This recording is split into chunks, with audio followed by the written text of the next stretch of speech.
Yo, what it do, y'all? We back, man. You know what it is. Roundtable Podcast with your host. Man, today, I don't even know where to start at. The man, the myth, the legend. I'm going to give him that title in the restaurant game. But yo, for real, man, I just want to give a round of applause, man, for Chef Los, man, for coming through today. Executive chef, owner of Boulevard Bistro in Harlem. What's up, champ? Good. I feel great. I'm excited to be here, and I just want to thank you for thinking about me, Come on, man. having me come down and talk my talk and tell my story and everything. And congratulations on you for what you're doing, right? Because this is exciting. Appreciate it. And, people need to see this in these type of events and stuff, and also too, condolences for losing your mother, right? Because she was at the restaurant. I was. She was. I was there. Right? What you talking about? I was with them. Yeah. That's the last time I saw my earth. At Boulevard. I had left because I had to run out. I was trying to wait because your sister, she later called and said, "We're coming down." I said, "Oh, I gotta run." Da-da-da. I might have my daughter or something, but right. I had to run. I had to run back to Jersey. Right. Nah, that's crazy. Yeah, that I'm not even gonna front. Your spot to me now, it really holds a special place for me because that's the last time I seen my mom. Right. Mm-hmm. Like, she got in the car and said, "Make sure you play my numbers." Yeah. You know what I mean? Yeah. So it is what it is. She's with the Lord, and it's God's plan, and I appreciate your support to the family and all. But yo, man, let's lock in, man. My question to you is, where did all this come from, man? Because I'm gonna go back to Los from IHOP. Right. That's the Los I know. Right. And I don't even know the year. Yeah, I started there in '93. Right. Okay. I started there in '93. Right. And I left there in '91. Okay. Right. So it was like almost less than a 10-year run. Okay. Less than a 10-year run. There. But it started before that. That's what I'm saying. For me, it started. Yeah, that's where it started for you. That's what I'm saying. For me, right. Meeting Los started there. Right. But let's take our viewers who don't know Los. Right. Let's take us from the beginning, man. Like where did the way in the beginning? I mean, the whole the whole ambition of the cooking. You know what I mean? Yeah. Because IHOP. I ain't gonna front. We just gonna go back. You was always a people's person in IHOP. Yeah, I was a people person. You know what I mean? Like generally, that's always been your character. You know what I mean? My parents loved you to death. Mm-hmm. You know what I mean? And you was like with everybody. It wasn't just with you was like that with everybody. Mm-hmm. You know what I'm saying? So you already flipped it. You was a server. Right. But I'm quite sure even back then, for those that don't know, you had something cooking in your mind. Mm-hmm. It was gonna go bigger. You already knew that. Mm-hmm. But what gave you the idea? Say, yo, I want to be a chef. Well, back in those days, I was a server, right? And I wasn't cooking at IHOP. And but I started cooking early. Okay. Right. I was born in Natchez, Mississippi. Okay. Right. That people that are close to me know that. Down home. Right? That's down home. Down home. Bottom of the barrel. We cook it. Everybody's in the grill. Everybody's in the kitchen. Exactly. So I came to Englewood when I was 5. Okay. From Natchez, right? So my dad's job had got a job up here. He was in the military, and he had left active duty. And then my mom was a flight attendant, and then she had left, and went into the corporate office, which was inside for Delta, which was in Manhattan. Okay. So then we moved up here. So, but at that point, I was already interested in food, right? So my grandmother, my grandmother and mom tell the story, when my grandmother's passed away now, but my mom tells the story that my grandmother used to I was the only grandchild, because she watched all the grandchild. We won't get into that whole thing, how grandmas back then, right? All the grandkids, yeah, of course, was there, right? Of course. So I was the only one that she would put the high chair inside of the kitchen. So I would sit there and watch her cook and everything from when I was very, very young. Young sponge, because you were soaking it all in. You soaking it all in, right? So where I physically started cooking, I was probably about 6. Okay. When I realized that I started, I didn't realize then that I enjoyed it. Okay. Right. So I started at breakfast food, right? Then it escalated, right? So then my parents had this. They had all their wedding gifts there too. So they had this, the joy of cooking, with the red letters, the cookbook. So I would go through there, and then they had this other French cookbook. I can't remember the name of it for the life of me. Now, people have asked me, I can't remember. And then there was a show, because back, there was no cable, so it was just regular TV. Regular TV, right? So on TV, like for cooking, you had Julius Schuyler and Jacques Poupon, right? Okay. That was the only people that you had on PBS. Okay. And I used to watch both of them, right? And when I really got interested, I was about 8 or 9, and we were in the mall. We were at Riverside, and Sharper Image was there. I don't know if you remember Sharper Image. My pops used to get the magazines. The magazines, right? So Sharper Image was there. So Sharper Image had a wok. So I begged my mom to get me this wok.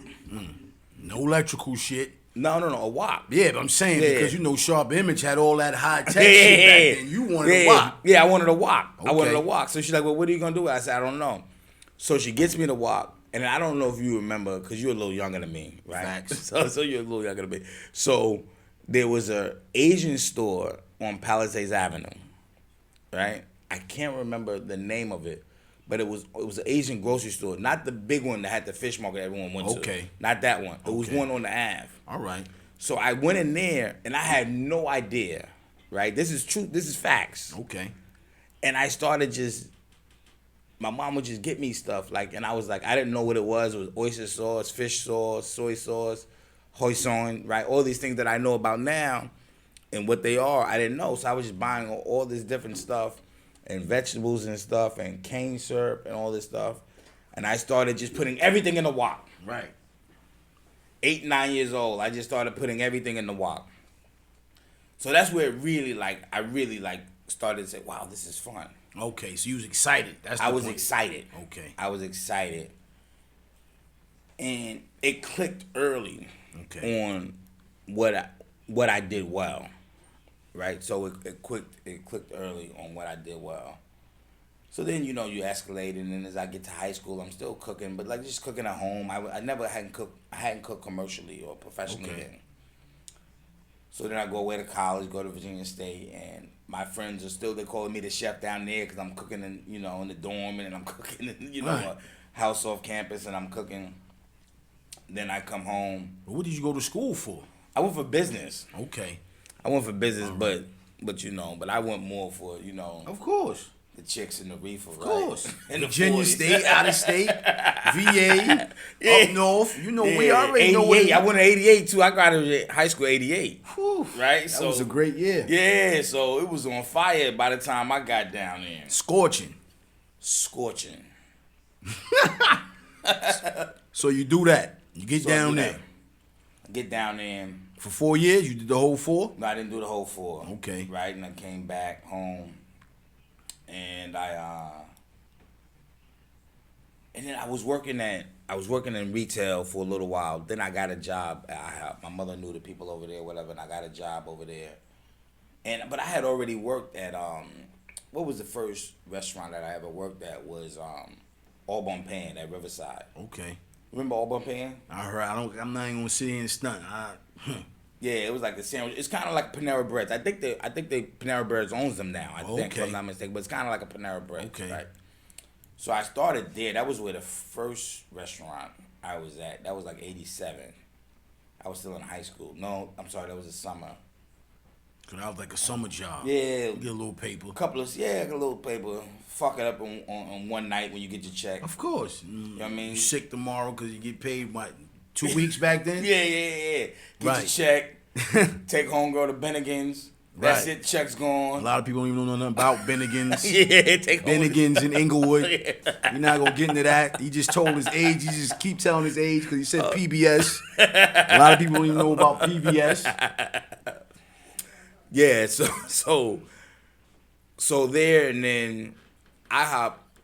You know, I was a servant. I enjoyed it, but I enjoyed talking to people. Well, that's why I said you always, the person I met was a people's person. Yeah, I'm a people's But person. it was genuine. It was like, It's okay, genuine. I gotta serve you, so let me. No. Because you can see the 52 fake outs. No, you can see it. You know what I'm saying? And that, I think, personally, that showed your character. Because Right. believe it or not, you know what I'm saying, my mother and father enjoyed that. We going to IHOP. And I hope we get that young man. That's what my mother used to say. Well, I hope we get that young man. Yeah. You know what I'm saying? And I was like, it is what it is, man. I hate IHOP. You know what I mean? I never even ate breakfast out there. I always had burgers. Yeah. You know what I'm saying? But you get in IHOP. IHOP was a little crazy back then. It's moving. It was moving. I made some paper. That's what I was about to get into that. I know you saw some paper Yeah, because IHOP was I made some paper. rocking. Did you ever work the night shift at IHOP though? I worked the night, but mostly mornings. Okay. Mostly morning. I was a morning dude. I'm still a morning dude. Right. I like this morning. I was at the restaurant this morning at 6:00 Right. in the morning. So right? you left IHOP. So I left IHOP, and I went to culinary school. Where at? And at the Art Institute, downtown on Varick Street. Okay. So I did the degree for restaurant, culinary arts and restaurant management. Okay. Let me ask you something before we go into that. Why didn't you go to culinary art school before you went to VA? Cause I hadn't even thought about it. Okay. See, we're so jaded now by the Food Network, right? So we think all of this stuff was already there. Right. Right? All of these different avenues weren't really there, right? Like I don't even know if in high school I knew what culinary school was, right? Oh, I knew I had friends like Corey and other folks that are chefs, great chefs, and that went to Bergen Tech, right? So they went to the vocational school. Okay. Right? So me coming out of Dwight Morrow and going, I'm just thinking that, I'll just go to college, right? Right. And, So they didn't even have that in state? They had it, but it wasn't prevalent, right? Because there was no food. You gotta think there's no Food Network. Right. It was none of that shit like it is now. No. The Food Network is 30 years old? Yeah. Right? Like 30-some years old, right? Like with Emerald and all of them. Yeah, so back And Bobby then, Flay. So you like who? I was looking at pushing it. You didn't see it. You didn't see it, right? I'm looking at Julia Childs and Jacques Poupon on PBS. PBS. And that was it for that hour? That's it for the hour, but once a week. Right. Now they got Right? a whole network. No, yeah, not even on network. So that was that, right? So I leave IHOP, I go to culinary school, and then it was just like, oh shit. Now, how long was the program that you signed up for? Like, how many? 18 months. Okay. 18 months. Yeah, it was. And that's where it just. Yeah, that was a pivotal shift. Cause you knew then when you signed up for that, the goal was to get a restaurant, or was it a goal just to be a chef? No. Well, this is so funny, right? And my boy Steve Bernard, I saw him recently, and he reminded me that I've been talking about this for a long time, even before that. Okay. So folks that I know that I'm close to, and they'll remind me, yo, Los, you was talking about this like in junior high school and in high school. Right. So you already had that vision. I had a vision for it, right? Which I think most people have vision and dreams, right? That are in healthy houses, right? Right. When you're in a healthy house with your parents, right? It allows you to dream and have visions of things, right? But you just don't know how to hit those dreams. Right. Right? So I was a big dreamer. Okay. Right? I believed anything was possible. Okay. Right? Because my parents were like, anything is possible, right? But I just didn't know how to make anything possible. Right, because at the end of the day, right, your parents wasn't, that wasn't their field. No, they can't hold your hand in it. Right. They can't hold your hand in it. And you got to find your niche. You got to find your niche. Because you went to college. Yeah. Played around. Came back wasted home. money. Yeah. Now it's like, oh shit, hold up. Yeah, exactly. What are we doing? Exactly. IHOP paper's coming. IHOP paper's coming. You know what I mean? How long you had to run at IHOP for? I started in 93 and left in 01. Wow. Yeah, so. So during while you was at IHOP, you went to Culinary? You went to No, school? when I left. When you left, you went. Okay. left. So for 10 years, you just rocking that out. Right. Now, was you doing any personal catering on the side? Yeah, I was, but not heavy. Not heavy, just a little bit. You know what I mean? Not, I was cooking for friends and stuff that Right. would come over. Because back then, it was no social media. No, it was no social media. So if I know you can cook, it was pick up the phone. Mm-hmm. You know what I'm saying? So now we in Culinary Art School. It's 18 months. 18 months. You graduate. I graduate. I go work. I'm waiting tables at McCormick and Schmick's had just opened up in the mall. Right at Riverside. So I'm waiting tables there, and then I'm working in the kitchen. Riverside seems to be your go-to. Yeah, it's still my go-to spot. Boy, because It Riverside. fucks my pockets up. Right. And now my 3-year-old daughter loves it out there too. Of course. So she tears my pockets up at that Houston and Bloomingdale's. Right. So I left. So I was working at McCormick and Schmick's, and then I was working at another restaurant in Westwood. Actually, cooking my first cooking job was at a restaurant called PJ Flanagan's. It was an Irish bar with the chef was from CIA. He had a cool, simple bar menu, but it was good food.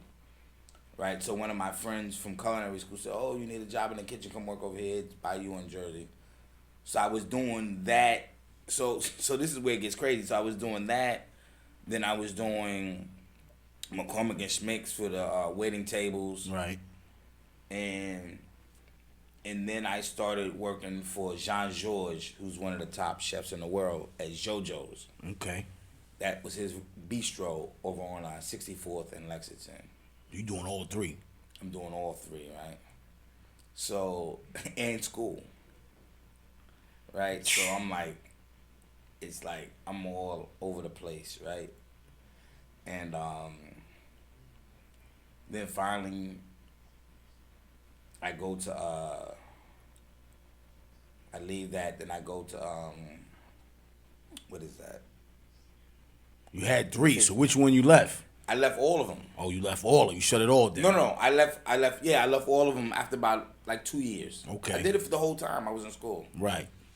Until I got out of school. Then I'm sorry. I had to remind it. I did it all the way through school, through culinary school. Then I kept McCormick's, and then I left McCormick's and went and got a job cooking in the city at the Fitzpatrick at a boutique hotel, right? So at a nice high-end boutique hotel. And that's where like it was a couple of shifts in my life, right? Like IHOP was one shift. Right. Right? The culinary school was another one, so that's two. That's two. Right? And then at the at the Fitzpatrick is where I went from line cook to sous chef to executive chef. Right? That's where I really saw my life grow, right? That was over a course from 03 to 08 that I finally became executive chef. That's a 03. That's a 5-year run, champ. That was a 5-year run. That I became, and I stayed there for a while. You know, so that's where I became executive chef. And then at that point, I was like, I learned all the, the back of the house stuff and everything, and understanding that it's just not about food. Right. And everything like that. And that's where it all went, right? And then, boom. Next thing you know, 2013 comes, I'm looking for a restaurant. Yeah, but between 08 and 03... No, 08, I was still at the Fitzpatrick. Okay. Then I had left. So you want to know what happened? Right. You want me to tell you everything? I mean, we here. I mean, it's up to you, champ. I don't want to get nobody pissed off. Listen, man, I'm not the one asking no questions. I just go with the flow. I mean, it is what it is. You know what I'm saying? We talking. I mean, we just talking, man. I mean, you speak what you feel. You know what I mean? So then 06. Right. So then 06, then 07, and I was still there. Then I was at the Fitzpatrick. I was there all the way until like 2012, and then I left and went to the Soho House, and I was there for less than a year.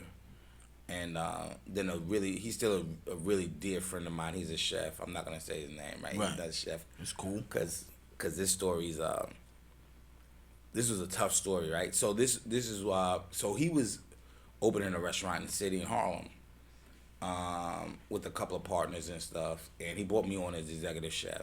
Okay. And then I got fired the day before opening after spending 4 months training the staff, developing menu, and all of that. And I got Did you fired. see this coming? You see it coming because I saw that it was a disconnect. Okay. You know, I was trying to get my groove in on it, right? It was my first time opening a restaurant as a chef, like without like a complete structure, right? So now we're developing the structure. Okay. Right? I'm so used to walking into someone else's That's structure. structured. You're putting the structure. You're building it. We're building the structure. Brick by brick. Not even brick by brick. Like sand by sand. Wow. You at the bottom. At the bottom, like we're building this, right? Okay. And so I get fired from that. So that was, I never forget, that was when, I think that might have been the first year that LeBron went to the finals, right? I think that was 2013. No, he had been to the finals already because he left in 2010. But it was, they had the big NBA games going on. And like literally the day before, like we had a small opening. And then like the next day I get fired. Like literally I literally was pulling up in my house, right? And I was like sitting in my car listening to the radio or something. And then he calls me. He's like, "Oh, we gotta let you go." And I had just left the city. I'm like, "Man, you could have fucking told me that shit." Now, that's another pivotal point though in your life. That right was now. a pivotal point, right? That was a pivotal point, right? So that whole summer, I was like, "Yo, what the hell am I gonna do? What the hell am I gonna do?" Right? Like, and then that's when it got emotional for me. Right? I was going to ask you that. Yeah, it got very emotional and it got very like, because the things he was saying to me, right, it made me question my talent. Right? And it made me question, like, am I good at what I do? Right. Right? Like, am I good at what I do, or was this a fluke? Like, all of these things, should I be doing something else? Right? I just was questioning it. And then we were on vacation. So I'm on vacation with my parents, right? And my parents were like, my mom was like, you should get your dad to invest in a restaurant. I was like, I just got fired. She's like, no, I think it's time for you, right? And then the lady I was dating at the time, who I ended up marrying, right? So she started saying the same thing, right? She was like, yo, you should do the restaurant. So my mother's like, I don't know, let me talk to your dad. Let me work dad over. Of course. That's what moms do. My parents aren't rich by any they just means. worked hard. They worked hard and saved their money. They built what they built. Built what they built, right? So it wasn't like I was going to like these wealthy parents of mine, right, trying to solicit them for some money, right. So, and your mother came to you. She came to me, and she didn't know you got fired. No, she knew. Oh, you told her? Okay. Yeah, of course. Of course, okay. Of course, I told her, and then I was real depressed that summer. Of course. I was real I was just like out of it. Like it was like the whole summer I wasn't answering my phone. And then so then so then we come back, and then that fall we started looking for restaurants. So I started looking in Newark. I started looking in Brooklyn. Then I started looking in Harlem. And then I put an offer on a spot in Brooklyn. Then I put an offer on a spot. No, I never put Dre was telling me to put an offer on a spot in Brooklyn. But I didn't. I put one on in at the one in Newark. And then Markeisha, who I'm ended up marrying, she was like, oh, I found the spot. And I was like, what are you talking about? She's like, this little spot in Harlem. I think it's perfect for you. Right. She's like, I think it would be your perfect entrance Okay. into showing Right. people what you do. Right? So she was like, the only thing, the kitchen's really small, like the pictures I'm looking at. So I said, let's go look at it, right? So we go look at it. And it was so funny. I had just looked at that restaurant 3 years ago. It was empty. Before the kitchen. Before the kitchen. It was empty. Okay. Right? It was an empty space. And my buddy owned the restaurant, The Den. I don't know if you remember The Den. Yeah, I remember in The Harlem, Den. right? So that's a really good friend of mine. He was my neighbor. And so he owned The Den. So he had closed The Den. And he was looking for another location on Lenox. So he and I had saw this location. So that was 2010. Okay. So fast forward to 2013. Now I'm looking at the same spot With a that I kitchen looked at in him with a kitchen in it. That I looked at it with him. Right. That me and him had stood outside one day. Said, "Yo, this is a dope spot inside of the brownstone with the front." Right. That whole look. That whole look. Be like, "Yo, this would be a perfect restaurant." Now it's all built out. Right. So now it's all built out, and I'm like, "Oh man, this is it." You knew it. I knew it. So I look at it. So now I hadn't even secured the financing from the bank, Okay. the Swepson Bank. So now we walking by faith. Now I'm walking by faith, right? Now my mother hadn't even locked the deal in with her husband, with my dad, so right? everything is faith right now. Everything is faith. She hadn't even came back and said, "Your father's good to go." Right. You know what I mean? So I'm talking to my mom. I said, "Yo, I found this spot." Da da da. She's like, "But when are you gonna speak to?" Now she flipped it on me. Because it's when you gonna speak to your dad. I did what I was supposed to do. Yeah. Now you gotta get through that door, champ. Yeah. Now when you gonna speak to him? So I go and speak to him, and he said, okay. But how am I gonna get my money back? Right? Like that's all he's thinking about. Right? First he says, "Well, I don't have that sitting in the bank." Of course, they always hit us with the mixtape and that. Well, I gotta see. I gotta talk to your mother. Yeah, we gotta look at the book. Yeah. It's like talking to somewhat of a drug dealer on the low. Like, Right. but they know they got it. Right. They know they can get it, but they they know just they can put their hands on it. exactly when they want to. That's why they've been working what they've been doing for that moment. It's just, do I want to push the button on letting this thing go? So Pop Dukes hit you with the mixtape. And then he's like, "Well, what about your sister?" So then my sister ends up getting tied in with the loan, right? So my sister ends up tied in with the loan. I'm not married at the time, right? So she gets tied in. And Your sister got tied in with the loan. yeah, that's a whole Listen, if I go down this road, listen, she man. gonna be mad. Nah, I mean, she it gonna is be what it is. mad. I know how it is. Oh, I mean, I'm the little brother, so I yeah. know how it goes. You know what I mean? But I get it. Yeah.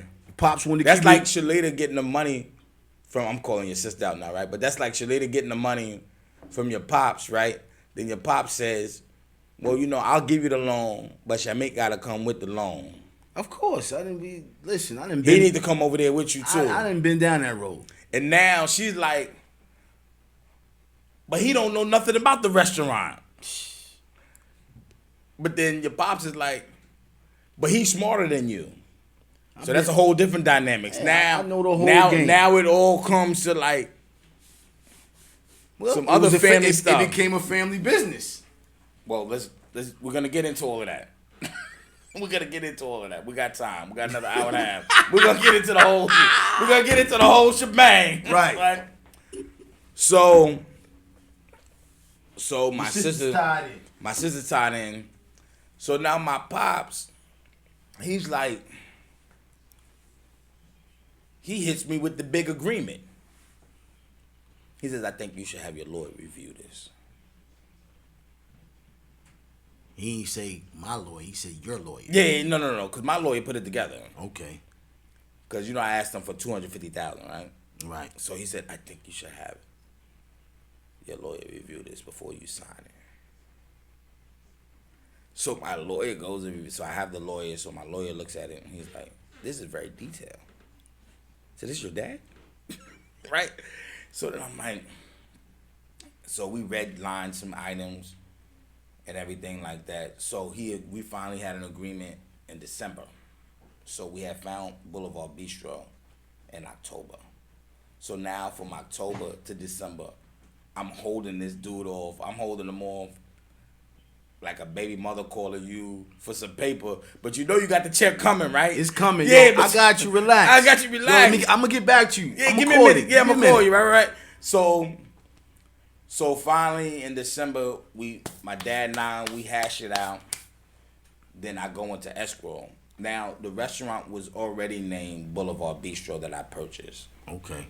Right. So the reason I didn't change the name was that it had a clean LLC. Like I bought the guy's whole LLC. Okay. Right. So I purchased his whole LLC, and when I did a title search on it, it was clean.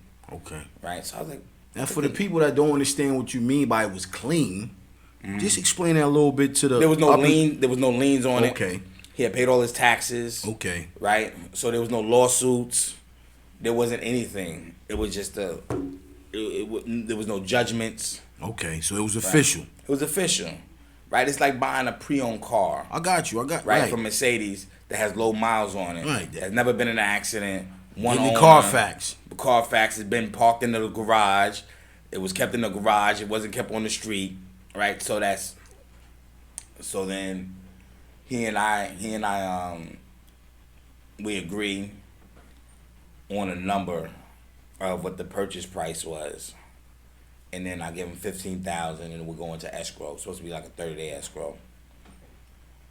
Then my lawyer, he wanted some key money. Key money is upfront money. Right. Right, because you're purchasing his lease. I was purchasing his lease and his company, but there was a problem transferring the lease over to me. Right, like there was a clause in his lease that he couldn't transfer the lease. Right. So my lawyer was like, "You don't want to pay him $145,000, and you can't transfer the lease." Right. So he says we could do a couple of different deals, and we could work it out where you'll pay him some money up front, and then the balance once he's able to transfer the lease to me. Okay. Right. So he agreed on that. No, this is a story. This is a book. This is a book. This is a book for business. Right. Anyone interested in business. So I bring him by the new agreement. I actually bring him I don't even email. I said, let me bring him by this once my lawyer drew it up. So I bring it there. And right in my face, he looks at it. He says, "This is not what we agreed to." And he throws it back in my face. He says, "I don't have to sell my restaurant." Right? And that was it. Now is he black or white? Black dude. Okay. Not does it matter, but you know. He threw it back in my face. So I'm like, fuck. So why he couldn't sell the lease though? I mean, why he couldn't flip the lease? He didn't own the building then. He didn't own the building, but it was an agreement that he agreed to inside of his lease. That was the agreement he had, right? Right. So now, this is January. He's got 15 stacks of my money. He gave me the check back, right? So I'm like, oh man. So I'm like, yo, what am I gonna do? I'm like, yo, what am I gonna do, right? Now this is like January of 2014, right? So then one day we're in church, and then after leaving church, Marquise was like, let's just go over there. Cause he hadn't called me in a month. Right? She was like, let's just go over there. So I was like, nah, this dude don't want to talk to us. He hadn't called me. Then I said, nah, let's just go over there, So we go over there, and first thing he says to me, "Hey, chef, so good to see you." So he was already on the low plotting. He was plotting. That was his dope fiend move. Right? So now we work out another deal. Right? And that was in February. So was it a deal probably he had written already up that he was cooking? He was cooking, but when he threw the thing back in my face, I had never done this before. So I didn't know that was come back tomorrow with a better deal. You know what I mean? I'm thinking it's over. Right? I didn't know that was like, yo, come back tomorrow and see me. Come back with a different plan. Yeah, this one ain't working, right? I'm like, oh, he hurt my feelings. Right? So we come back and then boom. I open. We close it out in March, and then I buy it from him on a Monday. I open on a Thursday Of that week. With But his same workers? 3 of his same workers I kept. And then I brought in a couple of new people and everything. And I had already, only thing I bought was new plates and stuff. Right. I kept his furniture and everything. Right. And everything. I changed the awning outside. Of course. And that was it. And you brought your sister in. I brought my sister in and her boyfriend. Hey, man. Hey, it is what it is, man. I brought my sister in and her boyfriend, and yeah, and I had already put together this small menu and with comfort food and Southern cuisine, and I knew it was gonna hit, but I didn't know it was gonna hit the way it hit.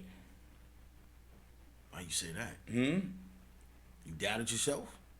No, I didn't. And I gotta ask that because you know what I mean. No, when I say I didn't doubt myself, right? So I was working with a publicist who was a good friend of mine. Now, at that time, I wasn't even married, right? So we'll get to that point how the marriage came and went. That's a whole different conversation. The shenanigans. Hey, man. I guess because at Chef some point, Los is in the building, y'all. because at some point I thought I was Buffy because the paper started coming. Okay. So shit got crazy, but so then it was like, so then like I remember like the publicist I was working with. I remember talking to her, really good friend of mine. I just spoke to her yesterday. We're working on something now, but I just spoke to her. I was speaking to her, and she was like, what's your end goals? Like, what's your end goals you're looking for? Like as far as publicity is concerned. And then I was like, well, I would love to be written up in the New York Times. Like, that was like a 5-year goal. I would love the New York Times. I would love something in Food Network and this and that, right? So this is now March. Right. Right? By January, I'm written up in the New York Times. Wow. So that was mind blowing, right? But not even that. 3 weeks from when I opened it, let's go back a little bit, right? 3 weeks after opening, I was written up in a New York Post. Then I was like on like New York One. Yeah, I remember that. Right? I remember that. So then like all of this stuff just kind of happening, right? And then all of a sudden, by like June, I was the brunch place. Boom, period. Crazy in there. Yeah, not the Harlem brunch place. The New York brunch place. Exactly. Boom. So I'm like, yo. Right? And then it was like, yo, this is the shit that. And then like the reviews came, the accolades came. Well, it was the New York Times, well, it was Gail Green from the New Yorker. You was on a run, champ. That was a serious run. It was a serious fucking run. No, it was a serious run. The streets was buzzing. Everybody's buzzing. Chef Los is in the building. Chef Los is in the building. Homeboy fires him, and then he comes back like this. Sound like the Puff and Andre Harrell. Right, because that's what happened, right? But then, and it's almost like the same, because me and Homeboy are still great. I just spoke to him yesterday. We're still great friends. So honestly, it was like it was supposed to happen. It was supposed to happen. It was already written. Like yeah, it hurt my feelings, and maybe it did hinder our friendship for a little while, right? Of course, because you. But we're still great. Today I call him for advice. Exactly. For things, and he yells at me when I do dumb shit. Right. Like now, like, well, you too big to do that shit. What the fuck you doing that? Da, da, da, da, da. And so it's just like the run just starts. How you accepting all this? How you feeling? How was Los feeling out of all this though? How you feeling as a?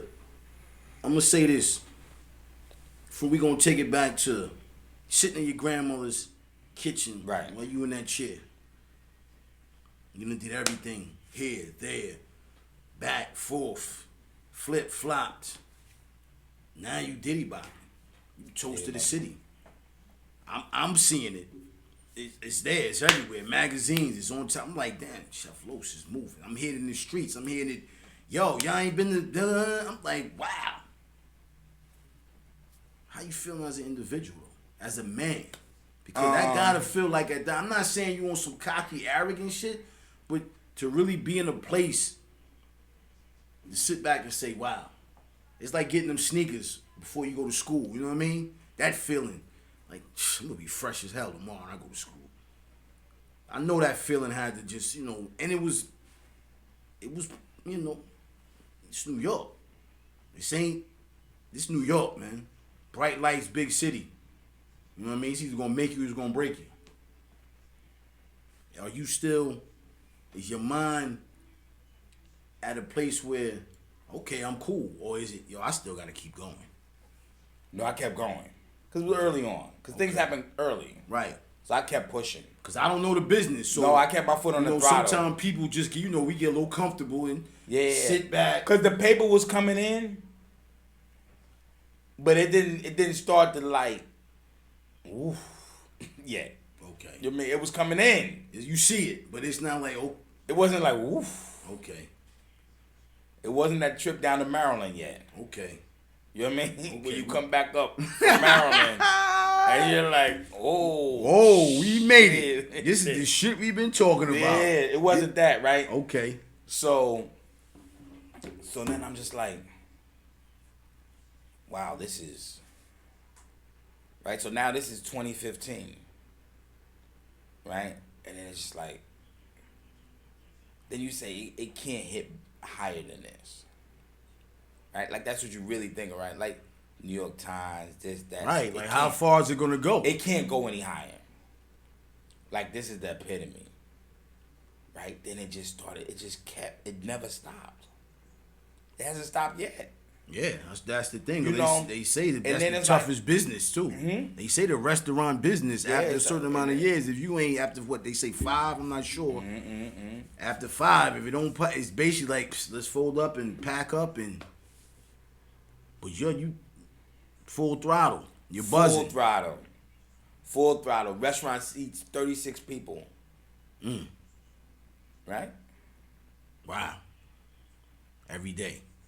36. No, I'm closed Mondays and Tuesdays. Then I start opening up Tuesdays. Then 2015 is going. The next thing you know, 2016, I yank $1.7 million out of it.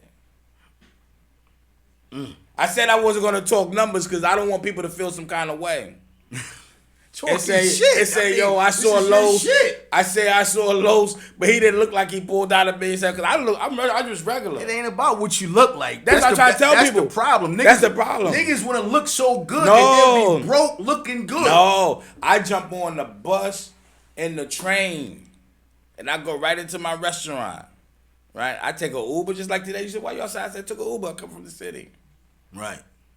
Appreciate you coming through. I know it's no problem, right? Because I always said that I got bigger visions that I look at, right? Matter of fact, I don't mean to sidetrack, but somebody said something to me the other day. And I said, my daughter's private. I said, I don't mean to talk numbers and piss you off. I said, my daughter's private school is $50,000. She's 3. We ain't even get to middle school yet. $3,800 checks a month.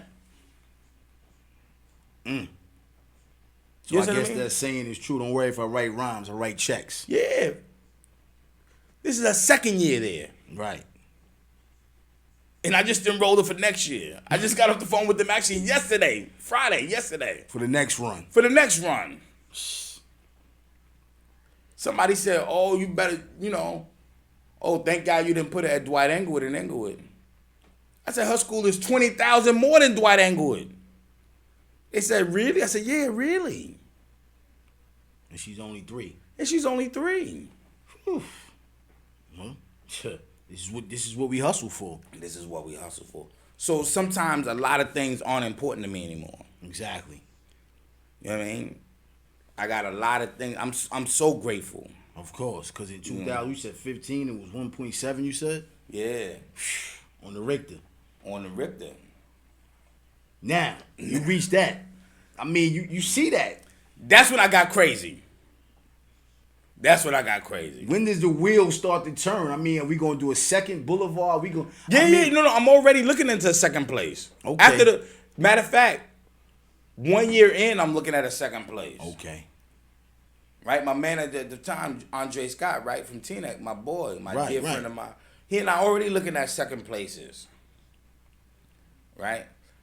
So I'm looking at second places by like 2016. I'm really heavy looking.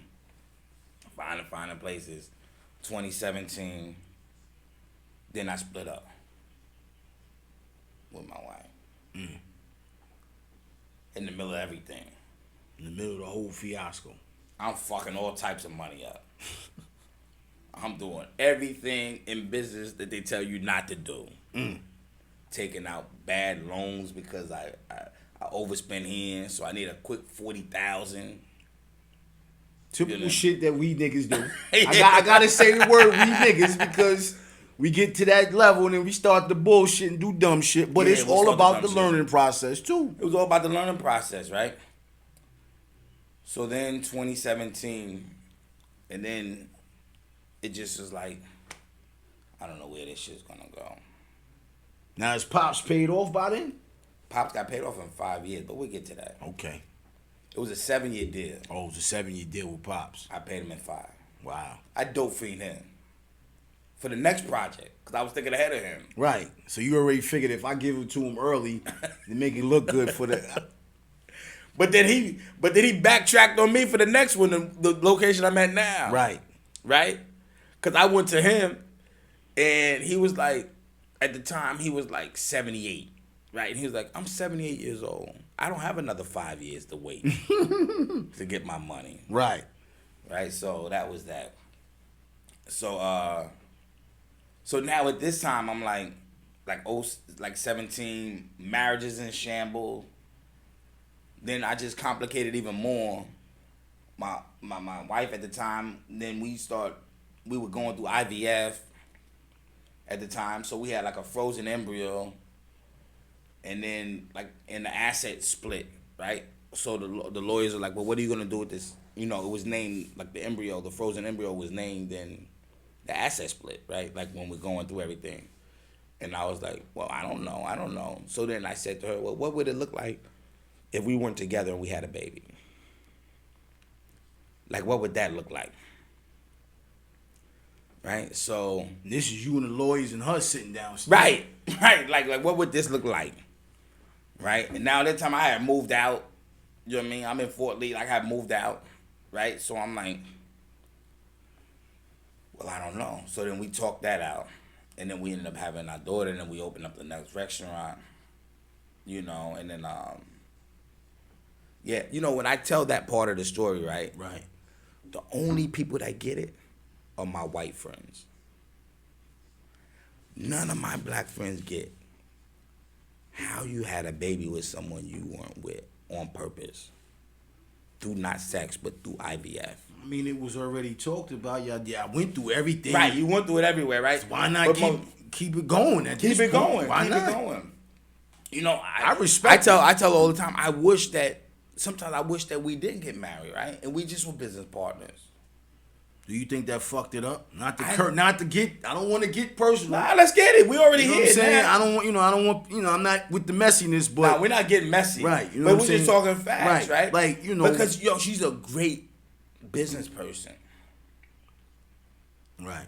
Yo, I've met 2 people in my life that have completely understand my vision on how I see restaurants. Right. It's her and Andre Scott. Right. Only 2. You know, the rest never saw, like, when I would say things, they say, well, but. Yeah, but. Yeah. You know, I hate, you know, instead of saying, oh, word, oh, my God, that sounds dope. And truthfully, when she walked out of church, she said, let's go down there. She said, let's go down there. It was her. Something happened. You know what I'm saying? So we, you know, shout out to her, too. Yeah, of course. You know what I mean? For real. You know what I mean? Just, you know, that situation didn't work, but We're actually in a healthy place now. Right. We've been in a healthy place for a while. Sometimes it's like that. You know what I mean? I'm not gonna front. We co-parent well. Exactly. You know, I'm a father. We run a business well. I'm a father of more than one baby mother. Oh, I know. You know what I mean? So one came through with your sister. I'm quite sure. You know what I'm saying? I mean, I'm not gonna put you out. Nah, but they ain't cool. good. They ain't good. Listen. I'm cool. She later bought that PSG credit card down there. Yeah. You know what I mean? I got 7 beautiful kids and a granddaughter. I got 5 baby mothers. You know what I'm saying? Mm-hmm. And I'm not gonna front. Not to throw off topic. I've been blessed. Yeah. True on some real shit. Like I could have been out of here, and I'm not. You know what I'm saying? You deal with it, you learn from it, you grow, you mature. So that's why when you said what you said, it didn't bother me. I understand. Plus me being adopted. Mm-hmm. You know what I'm saying? I get it. You gave that out. Y'all still had a situation. Let's not curve it. It's a blessing. Mm-hmm. Let's move forward. Just because A ain't worked, that don't mean B's not gonna work. And that B don't work. Right? You know what I'm saying? So you know what I mean? That's just all in the process, bro. You know what I mean? That was really the process of Los. That's a part of your story. Yeah, it is. That's what makes your story even more and more greater as you talk about it. You know what I'm saying? Because a lot of people that don't know you personally, they just see the glitz, the glam, the chef. They don't know what they don't. Takes. You know what I mean? They see the accolades, they see the pictures, they see the shows. They don't know the man behind it. Nah, they don't know. They gotta go home and sit there and scratch his head and figure the next move out because I got this personal issue going on and I still got a business to run with this person. How did they that don't know? work They out? don't know. They don't know about opening up a new restaurant. They don't know about opening up a new restaurant, right? When you're on top, and then shit just falls apart, and then the pandemic comes, and right when the pandemic comes, you have about $700,000-800,000 in debt. And then the pandemic hits. And that's what we were gonna get into, because that was my next chapter. Then you about 800, about 880. But now you in the new spot on 16th. Now I'm in a new spot. And let them know the address for my listeners that don't know the address. 2149 Frederick Douglass Boulevard. On the corner. 116th Street, downtown side. You can't miss it. Prime real estate. It is prime. Prime real estate. It is Harlem. prime. It is prime. I'm going to tell you something spooky, but the story might be too weird for people. I'm a weird dude. And I believe things connect themselves. Right? So one day, I'm in the spot, and I'm standing outside, and I had just moved there. Time out. How did you find that spot? What was there first? Well, Marcus Samuelson owned it. Okay. The owner of Red Rooster. Okay. He owned it. Okay. So I bought it from him. Okay. And then he moved down? No, he got rid of... He turned Streetbird into... It was called Streetbird. He turned Streetbird into concession stand, so it's in the Barclays. Okay. Because he still has that Red Rooster. Yeah, he still got Red Rooster. Right. He's good. Don't cry for him. Nah. Shout out to Red Rooster. He's good. He's popping. Because I'm like, yo, wouldn't it... So you get that and spot. And they got Red Rooster in Miami also. We're going to talk about... And in London. And Chef Lowe's, you're cooking up something too, but I'm cooking up something. I know you're cooking up something too, but I'm gonna let you tell it. You know what I'm saying? So now you hit this spot. Can I use the bathroom real quick? Sure, go ahead. Can I use the bathroom real quick? Yeah, we live. You know how live this is, man. You know what I'm saying? We go use the bathroom. Yo, I just want to shout everybody out that came through, man. These past couple of podcasts, man. We take a little intermission, man, just to show you how real it is, man. But I appreciate all, everybody that comes through here, man. My up and coming guests. Man, shout out to y'all, man. It's a blessing.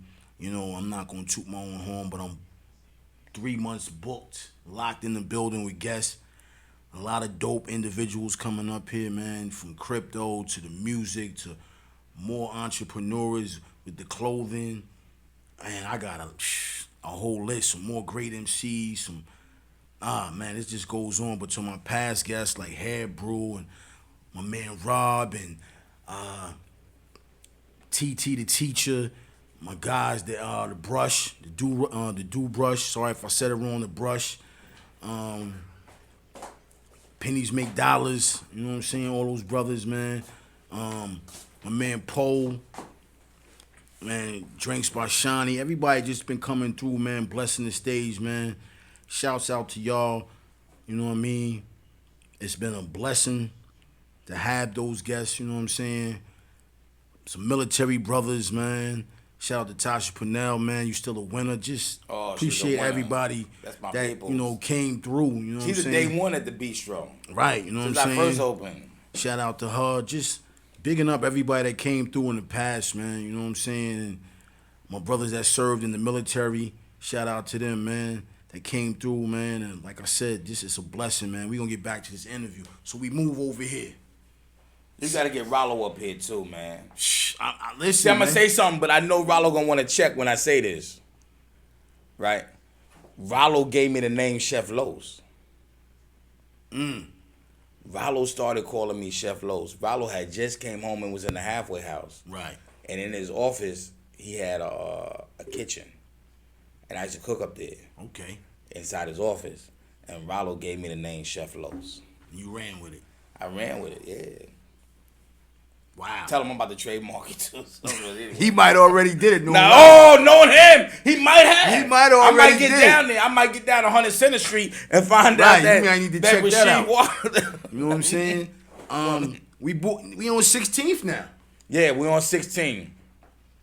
Right before Boom. the pandemics. Right before the pandemics, things is growing. Had a lot of debt, right? Some bad debt, some good debt, right? The difference is so people understand the difference between bad and good debt, right? So good debt would be something that's at a very low interest, something that's stretched out over time, something that falls in line with inflation. Okay. Right? So it's not hurting you. Right. Right? A lot of times a mortgage on your parents' house or if you have a home, right? Right. It's good debt. Right. Right? It's not, you can take money out of it. You can make some moves. Right. You can play. You can play, right? You're not just stuck. Bad debt is these predator lenders and loans that are out there for restaurants that are so readily available, right? Now,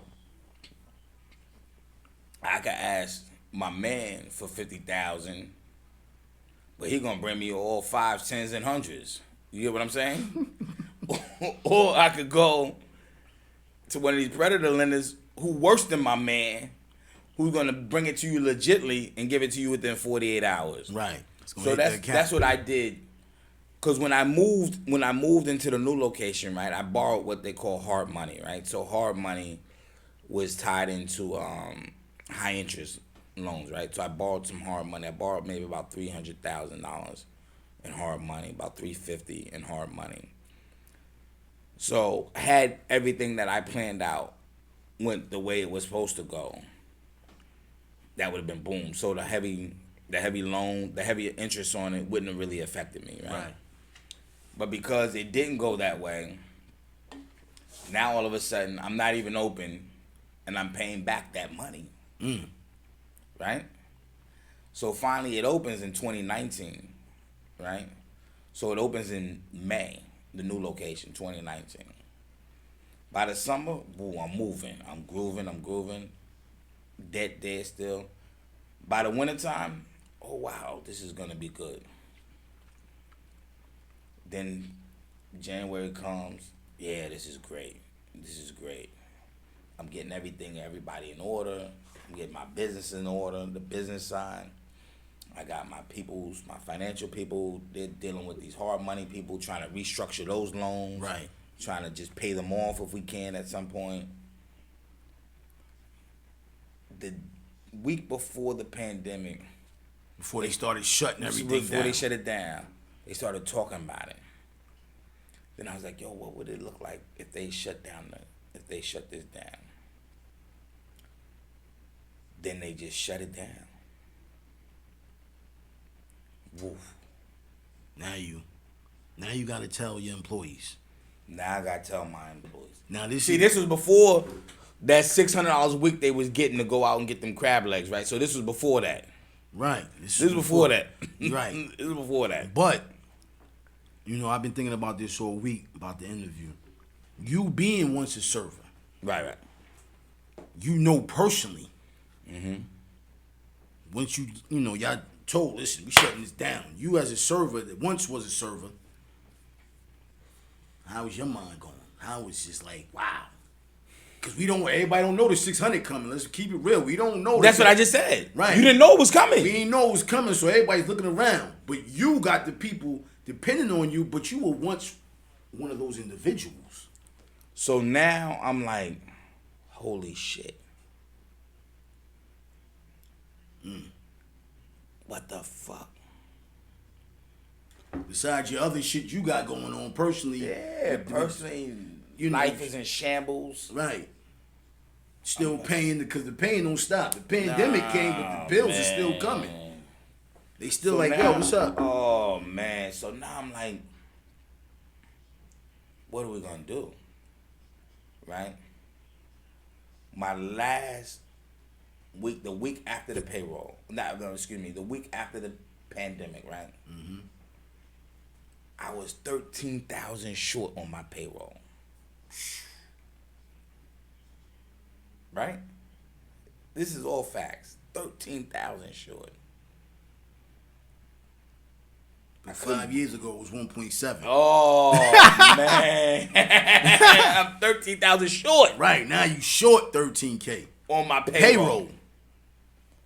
For people that I could, like, I'm a good talker.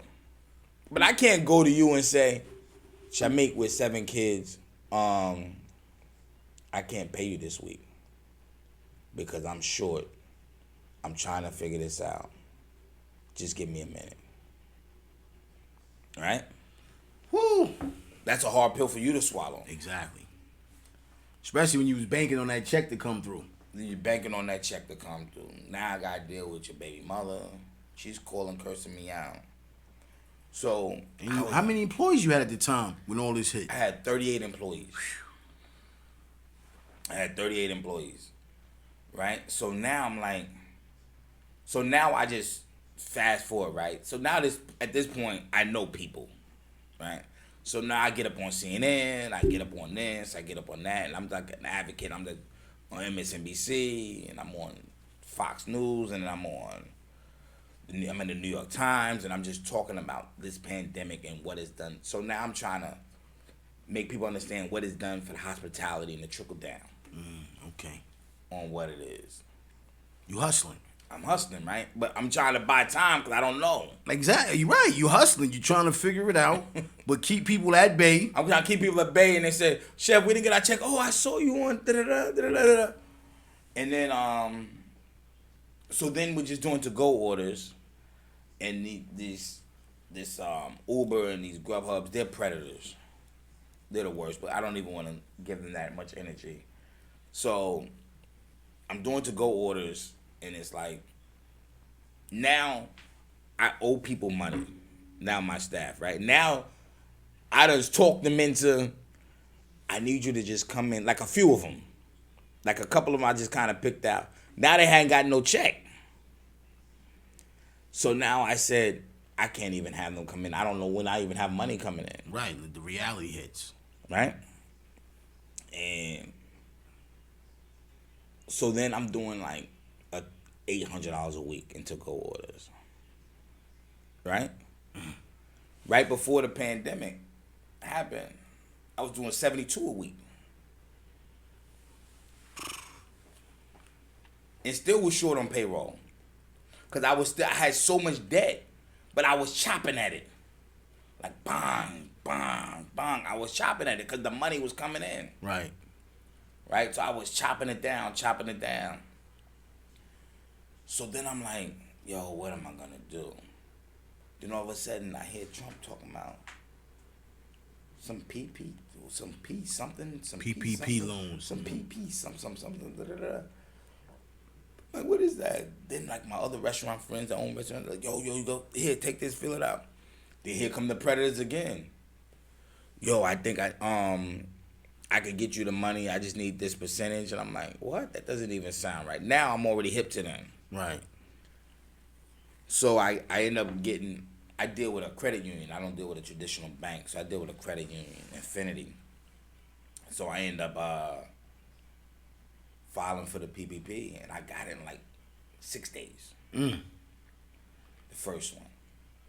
So I paid everybody I owed right? And I kept 2 people on at that time because I hadn't started opening back fully. We were just doing to go, Right. right? Then they allowed outdoor dining. Then I started bringing more people back on. Then the second PPP came. Now this time I'm loose. Okay.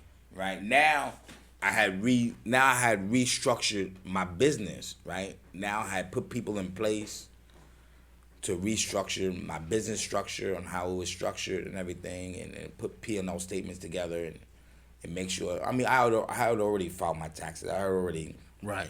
I never played with taxes. I had a great CPA. I never played with taxes. Right. I always filed my taxes. So, but it was just like the other part of the business, just putting that together, right? So then that now it's like the summertime, and it's like, okay, this is going, and then they open up the streets with the outdoor dining, and then by the fall, we're like popping, and then they shut it down again. So now we're going into 2021. But you don't have 38 on the staff though at the time. This time I got about 12. Okay. I got about 12, so I'm doing okay. I'm fine. I'm good. I'm good. My daughter's at school. She started that expensive ass school. So then, now all of a sudden, they shut it down. Then they reopen it. Then Cuomo does the restaurant revitalization bill. Okay. It made that PPP look like an EBT card. Wow. And then, whop. So that hit. And so now the reason I was able to get that so fast is that through the pandemic, it allowed me to put all my business in order. Okay. So all my business was in order.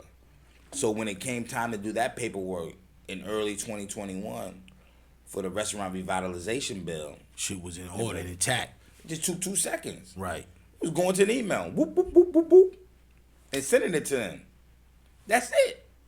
And they hitting you ASAP. I got approved for it within like 4 days. Okay.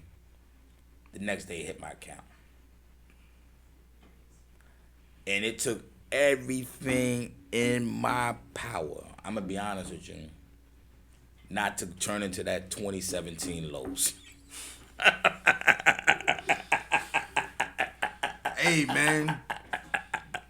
You know, it took you live and you learn. It took everything in my power.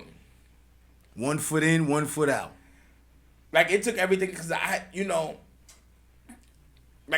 that at that point I couldn't even tell anyone because of what the number is. Right. Because you know our boys, right? They'll talk you into going to get a Porsche, some dumb shit, right? Of course. You know, they'll talk you into doing something that you don't need to do. That you might have had your eye on it, but they will pull you to that damn lot. Yeah, they pull you right into man, if you don't jump into that. Yeah, you got all of this sitting here. But then I thought about the whole. And then like I ended up on doing Dr. Oz show and all of that stuff. And then that was just like, it was like boom. Then like right in the pandemic too, Dre and his girl Tanja started coming in. And they're like, yo, we're looking to open a restaurant. Right. So I was like, he was like, yo, we need some help or whatever. I was like, I don't know. What do you want me to do, right? Like kind of like Paulie and Goodfellas. What do you want me to do? I don't know what to do. What do you want me to do, right? So he shout out to Sweet Teas out in Montclair. Oh, we're gonna get right into Sweet Teas, man. Their food is excellent. I mean, I'm a little biased because I created the menu, but so then I create the menu. We work out an agreement for what it would look like for me to create the menu. And the only reason I took it, right, and I think I told Dre this a couple of times, right? The only reason I did it, because number one, I needed a new challenge. Okay. And number two, I wanted them to be successful. Of course. And there was things that I still wanted to work out, right? And Because this is what I love. So I didn't do it for the money. Right. Right? Because there's no, how much can you pay? I mean, you can't pay me to give you a menu, right? There's no number. Right. That's what I'm about to say. Is it a certain... No, there's a number, but there's no number. Right. It's a number, but it's no number. There's no number. Because I'm giving you my life. Right. Right? It's like writing a song, right? Like, you can't pay. You could pay for a song. Right. But if somebody actually sat down and wrote a song and started from the piano, then put the chords to it and all of this stuff, like, how much can you... But anyway, so... You doing the menu for sweet teas. Doing the sweet menu. And then all of a sudden, like... I had signed on with Sweet Teas in January of 2020. Okay. Right? The pandemic hit in March. So we were already going back and forth with it. So now we end up doing tastings at my restaurant, and then their construction slowed down. Right? And I even said at one point, when this whole thing shut down, I said to Dre, I said, did you think about maybe waiting a minute? And I gained so much respect for Dre, right? Because I didn't know Dre like that. You know, he's a little younger than me. Right. That's my guy. That's my era. Yeah. Dre's full throttle. If he believes full throttle. And he does that with everything. Shout out to my man Dre on that, real talk, because it all... Yeah. He's been doing full throttle. He's been doing it a long time. You know what I'm saying? He's happy if he believes in it. Listen, the kid is going in. I knew Dre from having dope whips, the barbershop, being a fly dude, and maybe messing with some of the same chicks I messed with. Right? Really, that's how I knew Dre. Right. Period. Real Inglewood talk. That's it. You didn't know the business side of it. I didn't know the business side of him. So then, as we're working on it, I said, yo, this dude's intense. And I'm not that intense. But Dre comes from that. I know Dre personally. I know his family. Shout out to his family. Yeah, so Dre, I'm not that intense. He's very intense, especially when he believes in something. Yeah, he's very intense, right? So then I'm like, he and I bumped heads a couple of times going through the menus and then my process of getting it to him, right? Because sometimes everything wasn't coming to me. And then putting the whole menu and the recipes together wasn't necessarily my strength, which I'm glad that I took that on, you know, at the expense of Dre, right? So it wasn't really my strength. So it helped me get stronger in that. Okay. In that area on how to really create it, right? Because creating food and recipes sometimes came real easy to me, but like costing it out and doing the business side of it wasn't really my strength. So then next thing you know, it's like January of 2021 and they're opening, right? And I'm there and then like Dre's there. Like, true story, if anybody don't know Dre,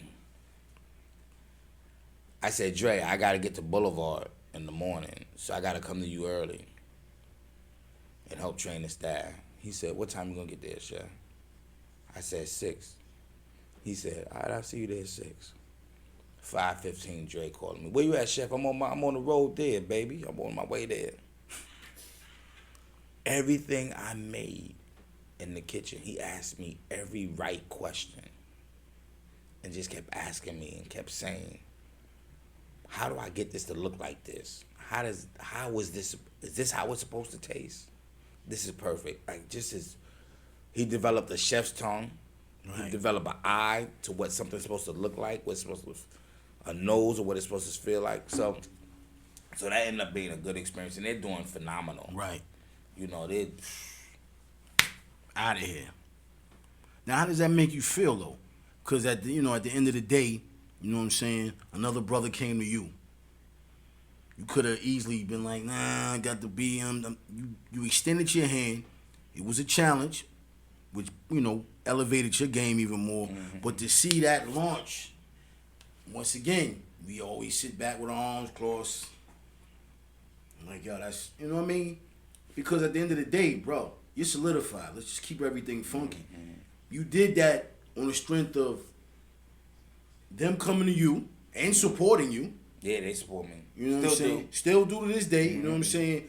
But you didn't shy away from it and be like, you fucked with it, bro. You know what I'm saying? And a lot of brothers don't want to fuck with a lot of brothers and see them get to that next level because they feel like it's going to get in their way. But if you're not going to get in the way, you're in Montclair, I'm in Harlem. You can't get in the way. No, you can't get in the way. Even if you was in Harlem, you couldn't get in the way. Right. At the end of the day, you can't get in the way. It is if you was next door, you couldn't get in the way. Right.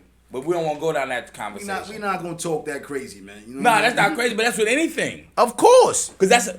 But a person would think that's being arrogant. No. You think Houston's is worried about Morton's? Never was. You think Cheesecake is worried about Houston's? Never was. You follow me saying? Right. And they right up underneath each other. They neighbors. They neighbors. So this is the point I was trying to make in the restaurant industry. Right? If you go to Chinatown, you think the next Chinese or Korean town, you think the next Korean restaurant is worried about the one next door to them? Or Little Italy. Or even worse. That's what I'm trying to say. You know how they are. They play dangerous. They play dangerous. So that's why I say that I don't ever worry about who's next to me or anything like that, man. I worry about my product. Right. And putting it out at a high level. Right. Right. And excelling. Right. That's what I worry about. Right. So, but I told Dre, right? I told you he was going to get mad. I told him the number he was going to do. Right. I said, yo, you're going to do this number. Word, Los, you think so? I said, yo, I'm telling you, I feel it. Because when I got in there, when I got inside his restaurant, like after, because I was there through the whole process of construction. Yeah, I was seeing it during the post when he was posting. Yeah, so after construction was done, and we ordered the food, and we got everything in there, and then I remember I sat down, and I said, yo, Dre, this shit is going to go somewhere different. I said, you know, you and Tonza might need to take a relax right now because it's going to hit something different. Right. And you see him over in Dubai, Maldives all now. And this was in Africa. Hey, man, it is what it is, man. You know what I mean? God is good. Give the glory, you know what I'm saying? Yeah, give the glory. So that was like, but the thing of me,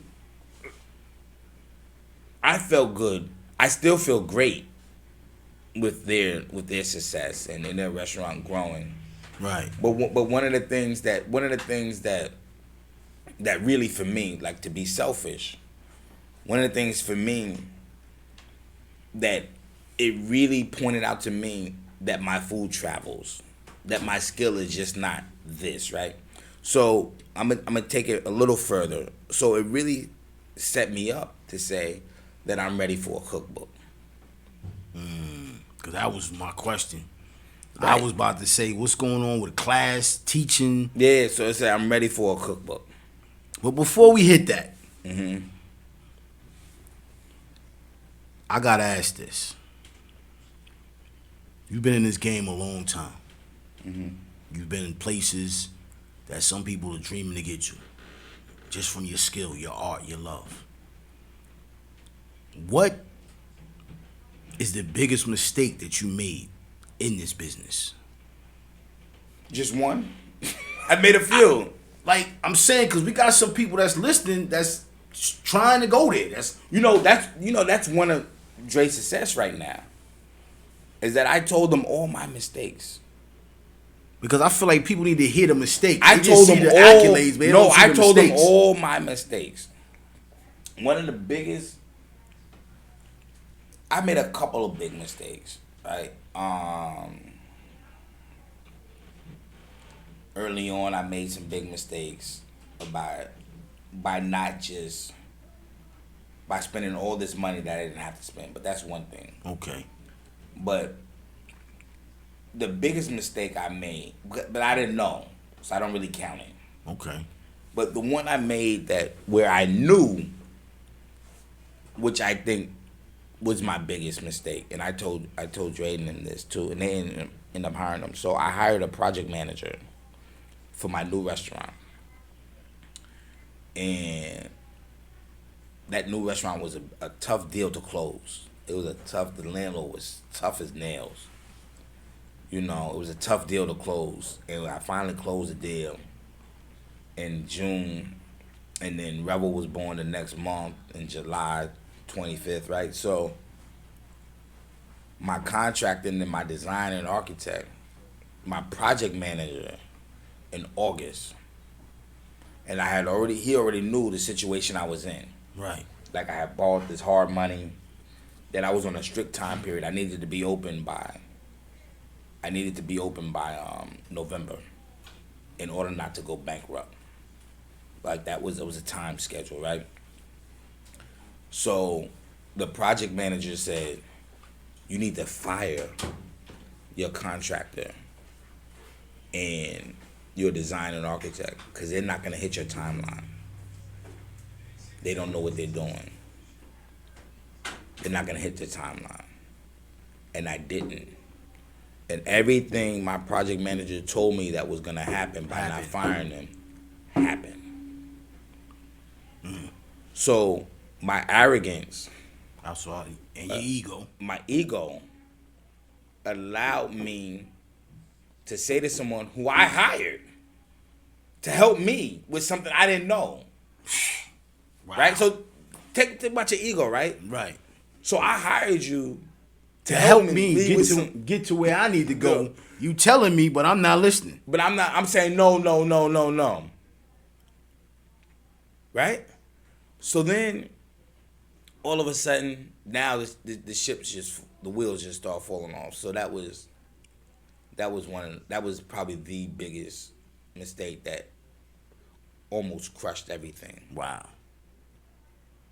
You know, probably almost crushed everything, right? So that's what I said. But now I still make little small mistakes. Of course, you're human. Ain't nobody perfect. You know what I'm saying? I make small mistakes now, but I try to.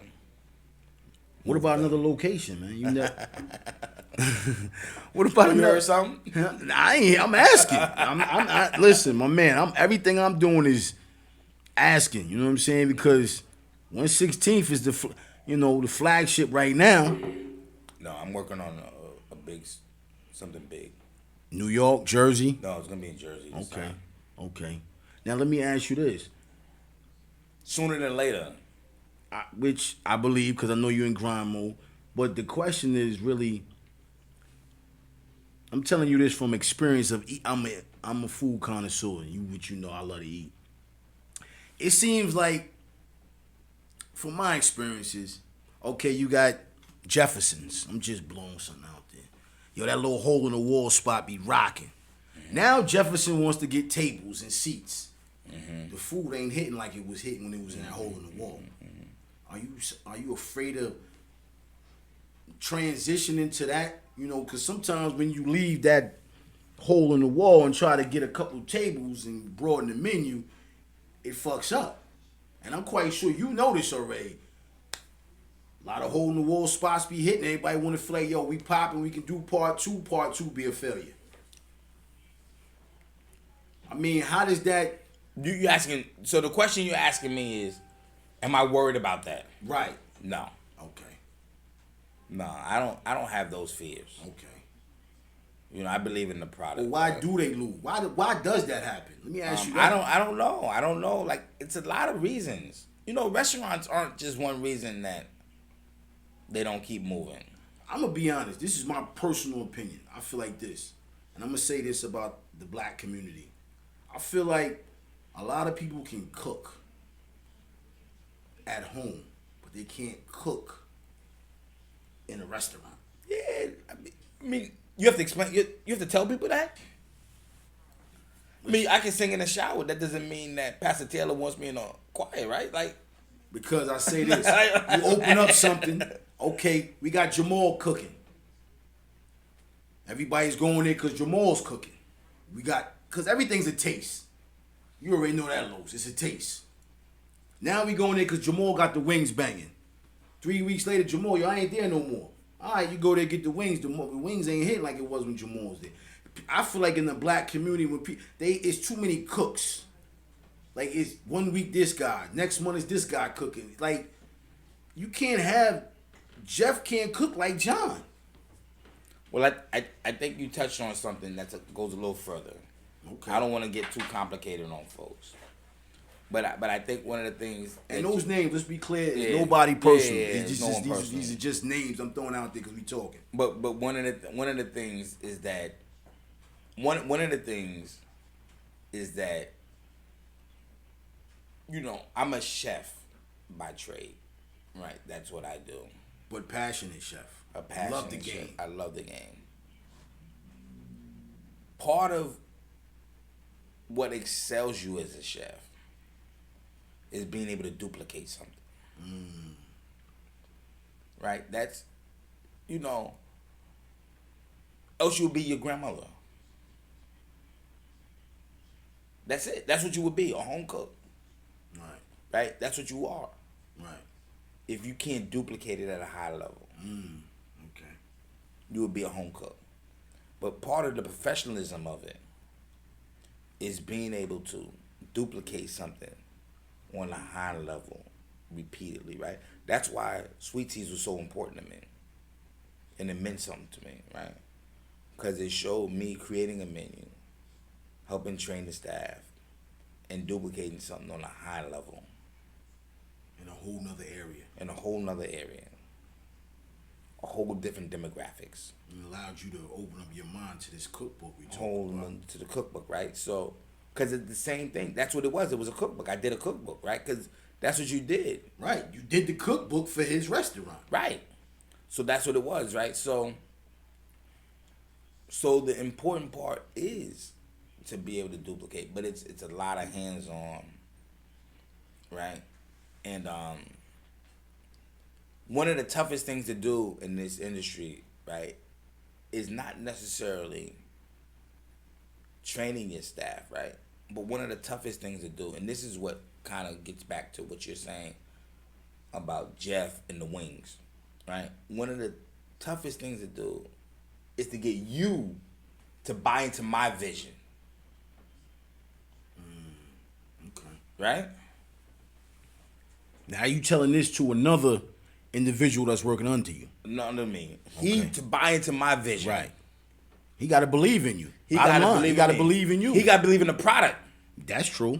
That's what he got to believe in, the product. Number one, yeah, you got to believe in the product. And he got to love the product the way I love the product. That's the hardest thing to do. Sometimes that could be a conflict of interest too, because your passion, his passion, may not be on your level. Yeah, And I'm quite sure you saw that. I've seen it all. Right now, I'm comfortable. I got a great sous chef, and I tell him all the time, his hands are the closest to mine. Okay. They're not mine, Of course. because no two hands are alike. Exactly. Right, but they're the closest, and that's what I've already. So he's already rocking with the Harlem store. So the new store, I'm gonna take time off from Harlem and spend 6 months at the new store. That's already in stone. Like, that's the plan. Okay. Right, to help elevate that. Okay. I mean, Cheesecake Factory started with one store. Yeah. And there's some people out there right now, as you and I sitting right here, that are saying cheesecake don't taste like it was when it was in the valley. You know what I mean? Yeah. But now with 500 stores, $1 billion coming in, right? Food is not gonna taste identical. That's only thing that tastes identical is processed food. Exactly. Right? Is McDonald's. That's why McDonald's will taste the same in Tokyo that it'll taste in Exactly. here, right? Because it's all processed. Right? So anything that's not processed, right? So a lot of times when these big restaurants and these chains, they start cutting corners and using more processed and more pre-made stuff to keep the taste the same. Okay. Because that becomes more important. Right, because like I said, I got a taste for this, I got a taste for that. When you keep hearing that over and over, so now we got to keep the taste. Now with this new location opening up, are you training? Are you training the staff, or you already got a team that you had prior? No, I just put a team. I put a team together. Or you put a whole new lineup? I put a whole new lineup. Okay. Not for staff. I'm talking about the corporate office. Okay. Because I'm developing a restaurant group now. Okay. Not developing, it's developed. Okay. So, it's a restaurant group now. So we're developing formulas where I could just go do this here, go do that there, right?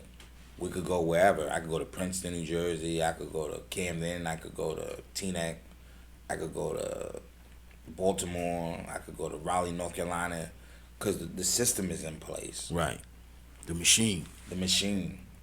And that's important, huh?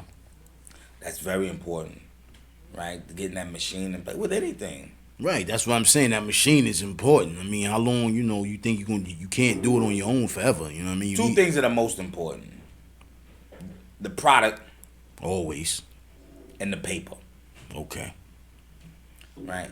You can have the best product in the world, right? But if you don't have that paper to put it out for people to taste it and everything like that, and to keep going with it, right?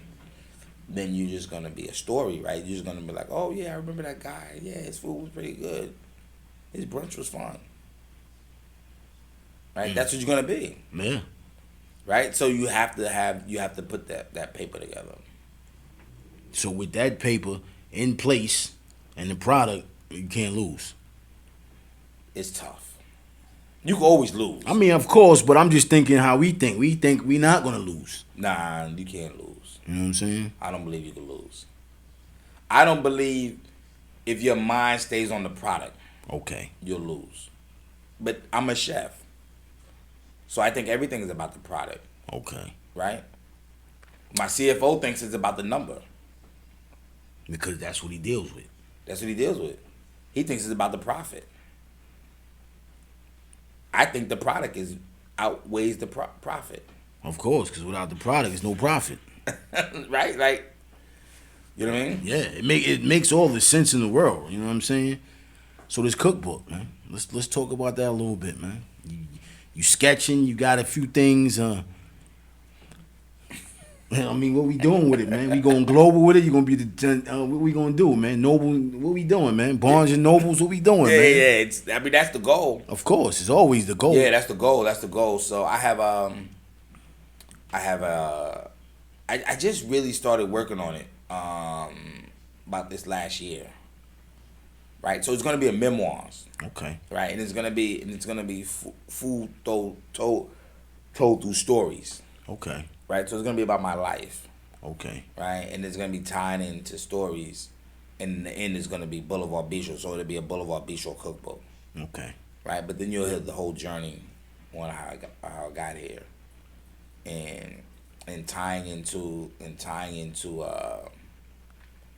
like say you tie into like your mother's fried chicken, right? On a Sunday, how you helped your mother fry the chicken and with the egg and the paper bag and all of that stuff, right? And the seasoning.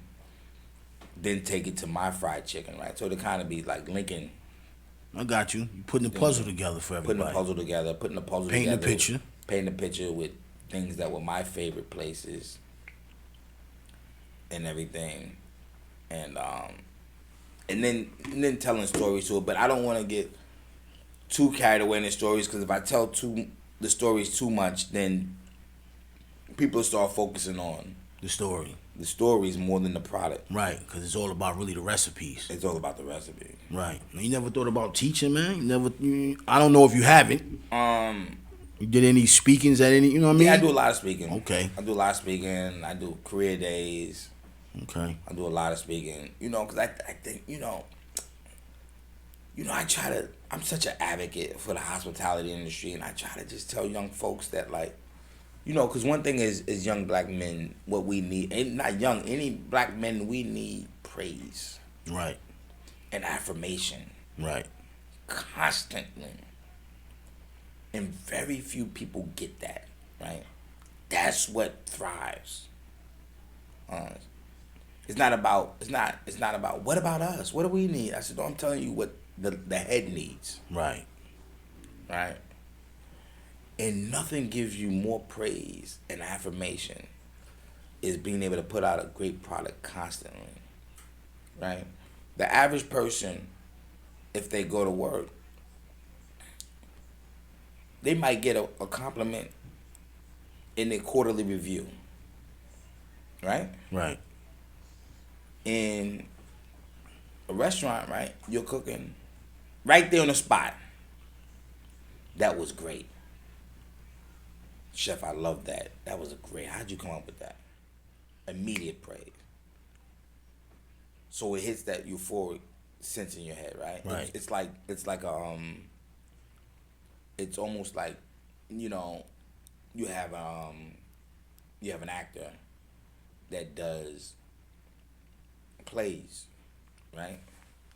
End of the night, they know if they nailed it. Right. They know. Right there on the spot. Crowd standing, they cheering. Bravo! Bravo! right on the spot. They know if Encore. encore. They know if they nailed it, right?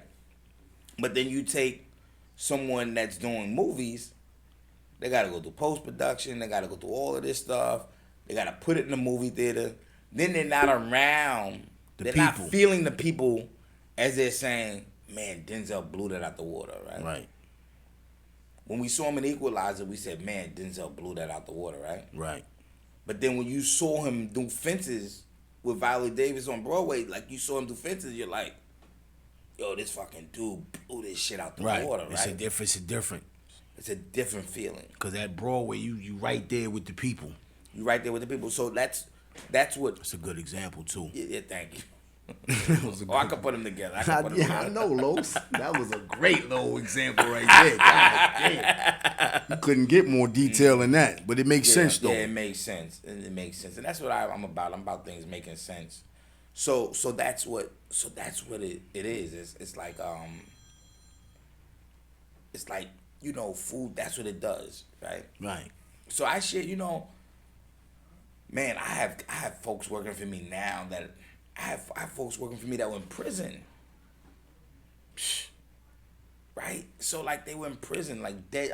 I'm dead, like, they were in Edgecombe Correctional Facility doing a work release. It ended up being some of my best employees. Right? And it was just like, they're easier to teach. Yeah? Yeah, they did 10 years. Okay. They mind is a sponge. Yeah, they ready to soak some shit up. And they're looking at me, because I keep it 100, they looking at me like, man, I want to get where he's at. Because first thing I tell them is that you're no different than me. And I'm no different than you. But you're a people's person, though, Los, and you're relatable. Yeah. So the average, the average kid that's coming out of these situations, and now they in front of you, it's like, yo, man, trust me, been there. Let's focus on this and you can get there. Yeah, compared to dealing with another chef of another color who's already talks crazy, already edgy about even having him because of his whole situation. Yeah. So all that stuff makes a brother or a sister feel comfortable. Case of shrimp gets misplaced, they looking at him. Right. But all they know is that somebody put it in the fridge instead of the freezer. Exactly. But the first thing they say, did you see the case of shrimp? Right. So come on. And you know what I'm saying? Another thing I wanted to discuss with you is you are working with everybody. Yeah. You're not, you know what I mean? You dealing with all backgrounds. You're dealing with all situations. You're not I'm not with all that. Yo, listen, this is what your sexuality preference is. It is what it is. I don't care. Yeah. And I respect that about you because a lot of transgender. That's what I'm saying. A lot of us don't. I don't want that shit around me. I don't want that shit taking people. Yo, that shit is. I think people fail to realize you're bringing everybody together. Well, that's what food does. Exactly, but I've heard brothers like, I ain't going there. There's too many Chucks there. I don't give a fuck how many Chucks is there. I'm not going there for Chuck. I'm going there to eat. You know what I'm saying? I don't care about all that. But you're opening up a space where you've opened up spaces and doors that some people feel like, I don't make them feel comfortable. Because in some environments, they wasn't comfortable. Fuck they skill. They just, the environment made them feel like, yo, you an outcast. It's like, nah, fuck that. And you Boulevard Bistro. Yeah. And that's what makes your greatness even more and more just always there on every level, because it's like, yo, I understand it. Come on. You coming? You're not afraid to bring them in. A lot of people not gonna do that, man. No, I'm not afraid. You know what I'm saying? In the heart of the city. Heart of Harlem. The heart of Harlem. At one point in Harlem was, this and that, but now it was like, yo, Harlem is just the melting pot. Well, Harlem's the new Chelsea. It is. You know what I'm saying? Now, let me ask you this, being that you brought that up. Why you never thought about going down to Soho and none of that bullshit? And I'm not hating on Soho. I fucks with Soho. But you kept it. And I'm going to say that you kept it in the hood, man. You kept it in the hood. And next spot's going to be in the hood also. Yeah, yo, there's best spots. That's all I'm going to say. Yo, the best spots. That's all I'm going to say. I'm not going to give you no more right now. You ain't got to give me no more. The best spots is in the hood, though. Yeah, it's going to be in the hood. But, Yeah, the hood is good. The hood is loving. But in Harlem, Yeah, it's loving. it's a little bit of that area's changed. Yeah, it's changed. I remember going down there when in the '90s, you wouldn't even see a white person. Now it's like they're out there walking the dogs, they running around. Yeah, they yeah. coming in. They're not like they're a part of it. They are part of it. They're really they're not standoffish. I used to be No. down 114th Street, late '90s. You wouldn't see a white person at that time of night floating through. Nothing but it's all niggas, different now. addicts, junkies. Now, 1 o'clock in the morning, they walking their dog, they holding their head, they comfortable. They in the bodegas, they in Boulevard.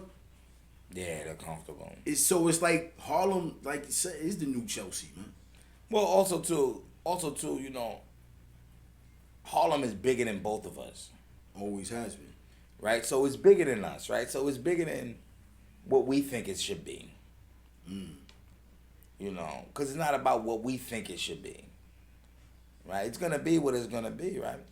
Harlem is probably it's one of the few. And people, when they talk about Harlem, they don't realize that Harlem is a neighborhood. It's not even a city. It's a neighborhood. It's a neighborhood inside of a borough, inside of a city. Harlem is inside of Manhattan, which is inside of New York City. Right. It's a community. It's a community. It's a village, right? That's what it is, right? So I always say to people, I said, the thing about Harlem is that you could go around the world, and if somebody says, "Where's your restaurant?" I could just say it's in Harlem. I don't say if it's in Harlem in Manhattan, it's in Harlem in New York City. It's in Harlem. They know exactly. They say, It's in Harlem. "Oh, is it by the Apollo?" This is it, right? I mean, the people, they were already there before, then they left and they came back. If you go through history, everything goes in a circle. It's in a circle, but it's just, but it's expensive now. Of course. It's expensive. How do you feel about that? They say, they saying that they snatched it from us. Yeah. What's your opinion on that? Yeah. As a businessman in Harlem, how do you feel about that? Well, two things. Yes, they did snatch it. Okay. Right. The second part of it is that Is that our fault? That they snatched it from us? no, you Okay. can't blame the press for what the oppressor does. Okay. I had to throw that out there. You I was can't. curious to hear the answer. Nah, you can't blame the oppressor for what the oppressor does. That's Okay. you can't blame the child. We're the child. You can't blame the child. I was talking to somebody. Because the house is dysfunctional, now you want to blame the Right, I child was because he talking didn't do to his somebody homework? about that, and he was like, "Yo, we should have did X, Y, Z." I said, "Well, why wasn't it done? Like, we could talk about what we should have did, but it is what it is." But how do you feel about that? Being a businessman at home Well, I and feel, seeing that because you had to run, you've been running, yeah, I had to run, still fucking running. still running. Well, I think one of the things that I feel. Well, number one, I feel as though I probably wouldn't be here at this level if it wasn't for some of the changes. I believe. I believe. Being honest too. Yeah, I'm It's being real. honest. I probably wouldn't be here, right? But with the changes, but And it is what it is. The It reality is what it is. It is what it is, right? But you know what I've learned over these last 8 years of being a restaurant owner? And I hate to say it like this, but I gotta say it. You can't stop those crackers. They foot is on the gas. Constantly. All the time. They have 30 years. What Harlem looks like now, they thought about it 40 years ago. Some of it was intentional, some of it wasn't. Right. They foot is on the gas on how they have a vision. Let me tell you how much their foot is on the gas. This is a true story. So a friend of mine, he's one of the biggest black developers in New York. Okay. Lives out in Alpine. Well, he just moved from Alpine, but develops 2,000 units. Crazy buildings. Just developed a new building in Harlem. 160 units. Apartments starting at $900,000. That's just to give you just to give you a whiff. Or who my close friend I'm talking about when I tell you this story. In the middle of the pandemic, it was Father's Day. He placed a big order to come in. This is 2020. He picked up the food. I couldn't do indoor dining. This dude lifted up. He didn't want to take it home. I'm not going to take it home. He had his Cadillac truck sitting right there. He lifted up the back of the Cadillac truck. Him and his wife and 3 kids sat out there and ate the food. He said to me, yo, ask your landlord if he wants to sell the building. I'll purchase it for you on your behalf. And you and I will work out a deal. He said, put an offer in for it. Now, at this point, right, this is Father's Day in June. I hadn't paid rent since March. Right. Because the landlord said, I have forgiveness because of the pandemic. I hadn't paid rent March, April, May. Okay. So we're in June, Father's Day. This is the conversation he had with me. So I called my landlord, right, the group that owns the building, and I said, I want to have a meeting to discuss everything. There's something else I want to discuss with you. So we had the meeting, and in the meeting I discussed, they started to want to talk about the deferment rent, right? Like how we're going to work this. How we going to handle X, Y, how it was this. I said to him, do you want to sell the building or do you want to condo the building so you could condo the space and just sell the space that Boulevard is in? He didn't even say, put an offer in, let me think about it. He said definitively no. So I said, that's a hard no. He said yes. So then, you and I are smart, so I asked the second question. I said, what type of value is in something that during a pandemic, when you're not collecting any rent and someone's offering you the value of the building to purchase it for you, and you still don't want to sell? And he said, what do you mean by that? He knew what I meant by it, but he didn't want to answer it. But I'm tying that into the part of the story that we were saying that's them seeing 20 years down. They knew this pandemic was going to be coming and going. Right. And they knew if they held on to what they had, it was going to be what it's going to be. So that's part of what I'm saying is that they don't budge. They don't budge. But we're so young at this that you can't expect us to be able to see. We're for the most part still fighting for our lives. That's true. Right? We're still fighting for our lives, right? And even if we do well, right? Even if we have a good year, right? That good year, I can't hoard it to myself. I have a cousin that may need help with rent. I have, my white friends don't have to help all their friends like this, and family and loved ones. Right. Because everybody's. I have a niece that parents were going through a divorce, so now they need a place to stay, and then I got 2 of them staying with me, and I got to put them in school and make sure they're clothed and fed. Right. So my little extra money that I might have, you see what I mean? Right. It's going right back out. It's going right back out because with the way we're structured as black folks. Right. So that's why I said that, like, I don't blame us for things coming available and us not being able to see it, because we're still scratching and kicking. Right, that's true. We're still scratching and kicking and still just trying to live life and still just trying to, like, get a hold on it. Right, we still trying to get ahead. Striving. I don't even like to use the word try. Striving to get ahead. Yeah, we're still striving. We're still striving. But that's why you stay blessed, though, because us as a black community, we know how to get around certain circumstances. Yeah. See, that's the difference between us and the white folks. Yeah, they may not be helping Cousin Ron, but if Cousin Ronnie loses all that money, he gonna go kill himself.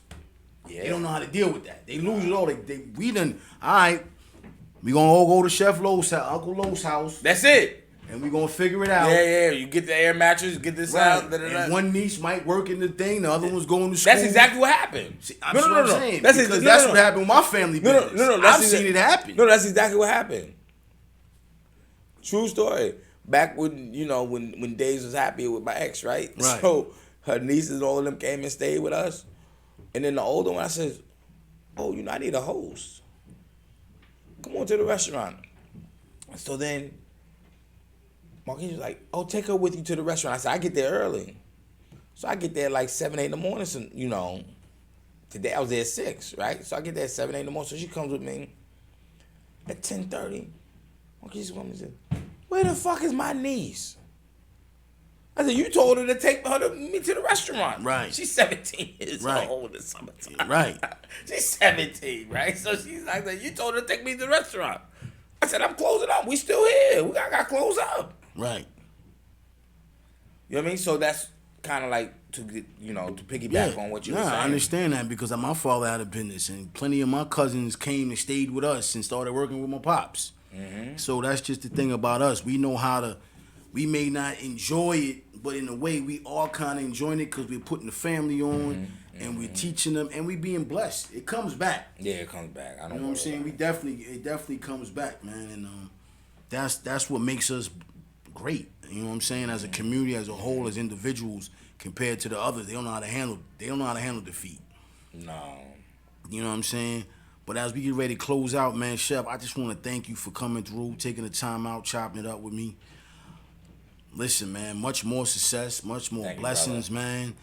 Bro, I'm excited for the new joint. Thank you for giving us a small detail. Appreciate that. It gives me, gives the people a know that, listen, something brewing. And once that gets launched, I want you to, let me know so I can let the people know. That's going to be something crazy, you know what I mean? Shout out to Sweet Teas, you know what I'm saying, out in Montclair. And, man, anything you want to tell the people before we close out, man? Just stay focused on what your talent is and what your skill is, right? And keep honing your skill. So many times I hear people talking about their brand. Your brand doesn't mean anything. Brand ain't shit. Your product is the shit. Right. That's what the shit is. Right. That's what the shit is, that you could put out an amazing product on a high level consistently. Right. And touch people. And that's it. Oh, we didn't even, so I saw the picture. So we'll take the last 5 minutes to talk about this. So I saw the pictures that you had put on Instagram, and you were showing all the celebrities. I was gonna say something in the post, but I didn't want to talk too crazy. That was just like a little smidgen. I know. I already know that. That was like a little smidgen. I know that. That was like a little smidgen of everyone that's folks that have come in and you've been blessed to have. Yeah. That. You know what I'm saying? And some of I became friends with. Exactly, because one thing leads to another. But it all goes back to the one thing you just said, the product. The product. And I know you got to sit back at the end of the day, man, and just, sometimes just think about where it all started, to where is it at. Yeah. The highs, the lows, the ins, the outs, man. But yeah, that was just, I knew that was something like, because I know you like to, you a spoon, listen, you're a chef, so you spoon feeding. Take this. Yeah, D Nice can't. Yep. D Wade and Gab can't. Yep. But D, let me tell you something. So D Nice, Derek has been coming since I was on Linux. Right. So he hadn't been to the new location. Okay. So Dapper Dan was right next door to me. So he's at Dap getting something, and he said to Dap's son Jelani, who's a good friend of mine, where's Chef at? Where's from next door? He moved. He said, no, he's on 116. So that day when he came in, he was actually flying. I forgot where he was flying out to. He was flying back out. So we sat at the bar and we was talking. And that's when I told him, I said, we got to do the Fat Joe. I said, because you are the epitome of yesterday's price and not today's price. Exactly. Definitely is. Yeah, he is the... He's that one product that he pushed during that quarantine radio that night changed the game. Changed the game. But it goes back to what you said, man. It's the product, bro. That's all it is. It's the product, man. Gabby and Dwayne were here while Gabby was filming a movie. Okay. Right? They were in New York City. and she was filming in Jersey though, and they came in 3 times while she was filming. Wow. The product. Then he came in one day. He was golfing at the Alpine Country Club with Cece and Sean Peckus, and then they came one day after playing golf, and then Cece's doing he was doing a golf tournament, a golf and tennis tournament. He bringing them, and he said no. He wanted me to come do the food for the tournament. Shit never ends, champ. It just never ends. It just never ends. But it's the product, King. Yeah, it's the product. And that's something that my partner, you know what I'm saying, always keeps telling me every day, yo, we got to keep pushing the product. Nah, it's the product. And to hear you say it's someone that's successful, I'm soaking this in too, because it is the product. It's all about the product. The people want the product. You know what I'm saying? I appreciate you, man. Thank you, man. People know good crack. People know good crack when they get it. All day. Appreciate you, Chef Los. We know what it is, brother. man. My God.